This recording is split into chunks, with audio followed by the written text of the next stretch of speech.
the Circle, episode 6.6. Sean, we are at the toughest sectional in our district. Newark. Sean, it came down to the wire. There was one opening left, and Olentangy Liberty said, I'm on it. But Sean, these are our teams. We have Newark, St. Charles, Columbus West, Big Walnut, and Mount Vernon.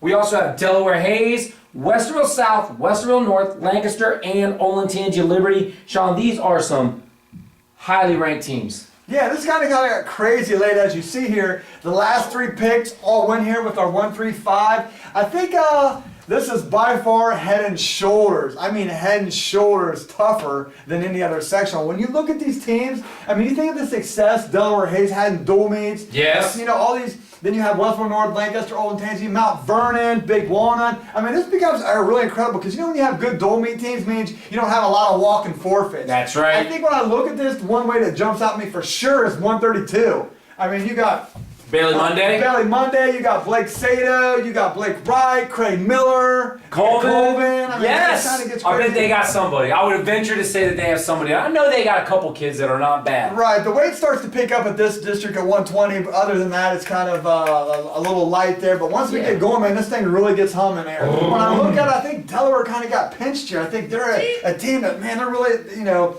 dodging a lot of landmines here. Big Walnut, a team that's coming on. I think this is a great spot for West. I think for the parents going here. And I think Lancaster here with tradition of Liberty always going there. Now they're going to get to split with Duluth at 70 from Carson. They're going to get to split with McRitchie at 182. This really worked out well for them. If they can get Craig Miller through this crazy landmine at 132, yes, and get some of those other tweeners that maybe Mount Vernon, Delaware, or Westport North might steal from them, they can have something going forward, but that's going to be kind of dicey for them. I think this is a great spot for Liberty, as they might be able to knock off some of these highly ranked teams to prevent their guys from scoring at Darby. But this is phenomenal sectional. We've been going there for 3 or 4 years, I believe. I will be there again doing commentating for the semifinals and the finals. I absolutely love the way they run this thing. Hospitality room was off the charts.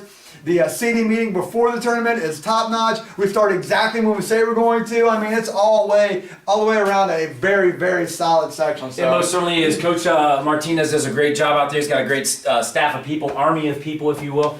And yeah, Sean, toughest sectional here. So look at this though. I think it's going to be a lot closer than last year. Last year, Liberty ran away and made with like a gazillion points. This year, I think it's going to be a lot closer, but I still think they're the favorite going in. Okay. With obviously Lancaster and Westport North fighting out the 2-3 spot. Yep. And then like the rest of the field, with maybe the exception of Delaware, if they can somehow avoid all the pitfalls there, being a solid fourth along with possibly Mount Vernon. But the top three are very clear of the rest of the field. That is your Newark sectional, and now you are inside the circle.